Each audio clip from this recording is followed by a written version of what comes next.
হাজারীবাগের tannery গোডাউনের আগুনের দুর্ঘটনা নিয়ে আরও বিস্তারিত জানার চেষ্টা করব। রাজধানীর হাজারীবাগ থেকে সরাসরি যুক্ত হচ্ছেন আমাদের স্টাফ রিপোর্টার মোহাম্মদ আল হাসিব এবং অনলাইনে যুক্ত হয়েছেন ফায়ার সার্ভিস অ্যান্ড সিভিল ডিফেন্সের সাবেক মহাপরিচালক অবসরপ্রাপ্ত ব্রিগেডিয়ার জেনারেল আবু নাইম।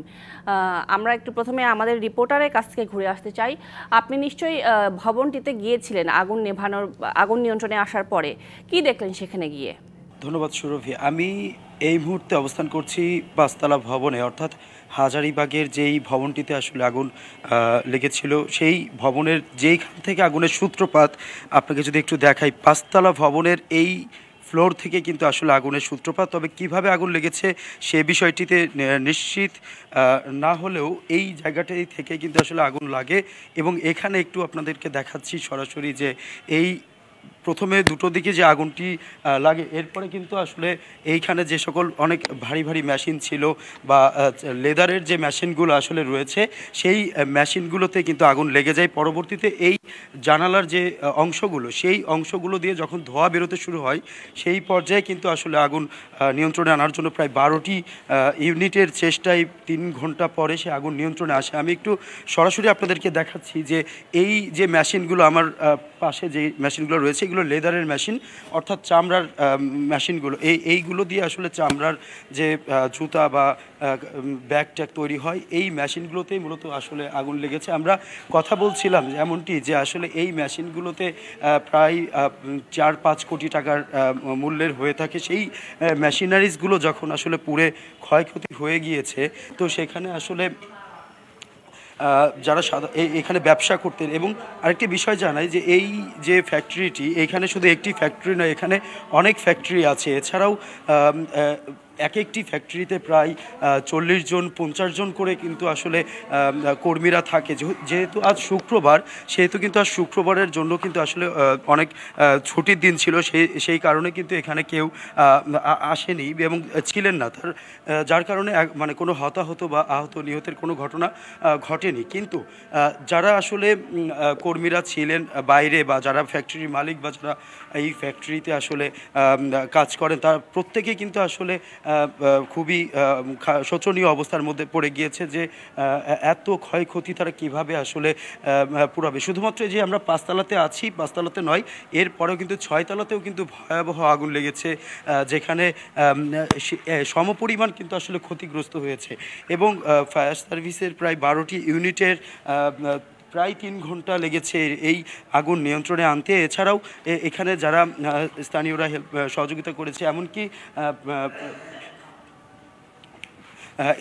এবং আপনাদেরকে আরেকটি বিষয় জানিয়ে রাখি যে এই হাজারীবাগের যেই ট্যানারি কাঁচা বাজারে যে আগুনটি লেগেছে এটি আসলে কিন্তু খুবই শোচনীয় এবং অনেক মানুষ যারা কিন্তু আসলে আহাজারি করছে।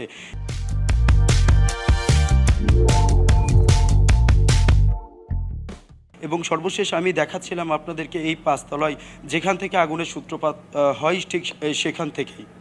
জি আল হাসিব, ধন্যবাদ আপনাকে। আমরা এবার একটু কথা বলতে চাই, আমাদের সাথে যুক্ত আছেন ফায়ার সার্ভিস অ্যান্ড সিভিল ডিফেন্সের সাবেক মহাপরিচালক অবসরপ্রাপ্ত ব্রিগেডিয়ার জেনারেল আবু নাইম। আপনাকে স্বাগত আমাদের আয়োজনে। আপনি দেখছিলেন, আমাদের রিপোর্টার দেখাচ্ছিলেন যেভাবে পুড়ে গিয়েছে প্রত্যেকটি তালা।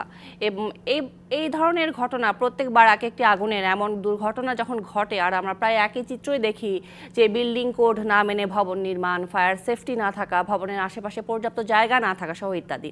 এ নিয়ে বহু ভবনকে কিন্তু নোটিশও দেওয়া হয়েছিল এবং এই ভবনটিকেও দেওয়া হয়েছিল, আমি যতদূর জানি আর কি, আমার কাছে যা তথ্য আছে। কিন্তু তারপরও টনক নড়ছে না কেন?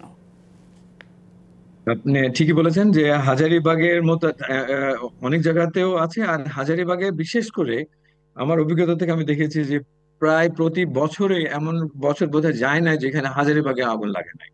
আর এখানে বিশেষ করে চামড়ার যে গোডাউন গুলা বা চামড়া প্রসেসিং যে এগুলা ছিল সেগুলো অনেকগুলা স্থানান্তরিত হয়েছে, কিন্তু সবগুলাই যে হয়েছে তাও নয়।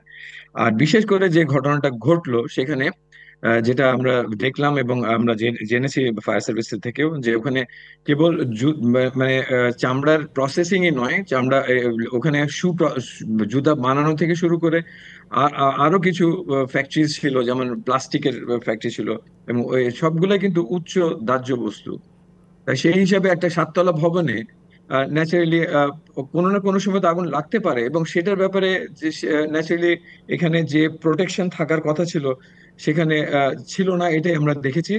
আর যেখানে হলো যে এত দামি মেশিন যেখানে ব্যবহার হচ্ছে এবং হেভি মেশিন, যেখানে অত্যন্ত প্রেসারে এবং উত্তাপে চামড়াগুলোকে প্রসেস করা হয়, তার মানে হচ্ছে যে এখানকার বৈদ্যুতিক ব্যবহার, মানে আমরা যে যখন ব্যবহার করি একটা চুলাতে যে পরিমাণ এই বিদ্যুৎ লাগে, সেখানে একটা হিটারে তার থেকে বেশি লাগবে, একটা ওভেনে আরো বেশি লাগবে, একটা বড় মেশিনে আরো বেশি লাগবে। তার মানে হচ্ছে যে এখানে ধারণ ক্ষমতা, ইলেকট্রিসিটির ধারণ ক্ষমতাটার সাথে যদি সামঞ্জস্য না থাকে তাহলে ওভারহিটেড হবেই। তবে এটা হলো যে আমরা এখানে আরেকটু জিনিস বিষয় দেখতে হবে, যে এটা শুক্রবার দিন হয়েছে, প্রকৃতভাবে এটা কাজ হচ্ছিল না। এমন অবস্থাতে অগ্নিকাণ্ড যখন লাগে তখন আমরা দেখি যে এখানে ওই ওভারহিটেড হয়ে লাগেনি, এটা বোঝা যাচ্ছে। তাহলে এর অন্য কি কারণ থাকতে পারে সেটা আমাদেরকে ওখানে আরো বিশ্লেষণ করে জানতে হবে। তবে যেটা হয়ে থাকে সেটা হলো যে কেউ যখন থাকে না তখন কিন্তু ওইখানে সিগারেট খাওয়ার একটা প্রবণতা থাকে, যেখান থেকে সূত্রপাতটা হতে পারে। কারণ দেখা যায় যে সেখানকার ওই যারা রক্ষী অর্থাৎ আমরা সিকিউরিটি দেখতে পেলাম লোক যে থাকে, ভবনটিতে কোনো ধরনের সাবধানতাই অবলম্বন করা হয়নি অগ্নি করা নির্বাপনের হয়নি। ব্যাপারে। আর আচ্ছা, এই যে তার কোন ধরনের আগুন কিভাবে নেভাতে হবে, এ ধরনের কারিগরি জ্ঞান সহ লোকবলের অভাব রয়েছে কি আপনাদের? এ ব্যাপারে আপনার বিশ্লেষণ জানতে চাচ্ছি। এখানে দুই ধরনের কথা। একটা হলো যে যে কোনো জায়গাতে আগুন লাগলে ফার্স্ট রেসপন্ডার হিসেবে সেই ভবনের যারা সিকিউরিটি আছে তাদেরকে প্রশিক্ষিত করা। তাই সেটাও কিন্তু ফায়ার সার্ভিসেরও একটা দায়িত্ব আছে।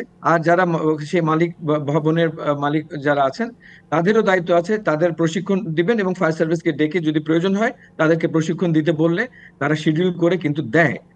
এখন কথা হলো যে বাট ফায়ার সার্ভিস নিজে থেকে উদ্যোগ নিয়ে যে দিবে সেই সক্ষমতা এখনো নাই, এবং প্রয়োজনও নেই। যার যার প্রয়োজন হবে তার নিজের এত কোটি টাকার জিনিস সে বাঁচাবার জন্য কিছু হাজার টাকা খরচ করার জন্য তো সে দায়বদ্ধ থাকবেই, যে একদিন না একদিন তো এই বিপদটা হতে পারে। তাহলে এত বৈদ্যুতিক সংযোগ যেখানে আছে সেখানে এই বৈদ্যুতিক সংযোগগুলোকে পিরিয়ডিক্যালি পরীক্ষা নিরীক্ষা না করলে, আমরা এমনকি সচিবালয়ের মতো এত কেপিআই দেখলাম যে যে রক্ষণাবেক্ষণের অভাবে আজকে এত বড় দুর্ঘটনা হলো বাংলাদেশের। পুরা কেপিআই একটা নষ্ট হওয়া মানে হচ্ছে যে বাংলাদেশের ভাবমূর্তিটা নষ্ট হয়ে গেল, যে আমরা আসলে সচেতন না। সচেতনতা আপনি যেটা ঠিকই বলেছেন, যে আমাদের এখানকার সচেতনতাটা যেটা হওয়া উচিত ছিল, যে একটা ভবনে যখন বিভিন্ন রকমের ফ্যাক্টরি আছে তার মানে অনেক ধরনের মালিক এখানে কাজ করছেন কিংবা ব্যবসা প্রতিষ্ঠান কাজ করছেন, তাদের ভিতরে একটা সমন্বয় সাধন না করা পর্যন্ত কখনো এই পুরা ভবনে, কারণ আগুন লাগলে তো কেউ কোন মালিক আর কে শ্রমিক সে তো বুঝবে না। সে একটা তলা থেকে আরেক তলা যাবে, যেমন ভাবে 5 তলা থেকে 6 তলার আংশিক ভাবে গিয়েছে, 7 তলাটা অ্যাটলিস্ট ফায়ার সার্ভিস রক্ষা করতে পেরেছে। কিন্তু যদি সময় মতো এই 3 ঘন্টার পরেও যদি আগুন জ্বলতো তাহলে 7 তলাটাও ভস্মীভূত হয়ে যেত, যেভাবে সচিবালয়ের 6 তলা থেকে একদম 9 তলা পর্যন্ত অগ্নিকাণ্ডের ঘটনা ঘটেছে। তা যাই হোক, এখন যেটা হলো যে আমাদেরকে এর থেকে আমাদেরকে কোনো মানুষ যে হতাহত হননি, আহত বা নিহত হননি, এটা একটা ভালো দিক। কিন্তু যে কোনো মোট সময় যদি কথা, এই সমন্বয়হীনতা দূর ঘটনাটাকে করতে যদি হবে এবং সচেতনতা এবং সচেতন হতে হবে। অসংখ্য ধন্যবাদ আপনাকে আবু নাঈম আমাদের সাথে যুক্ত হবার জন্য।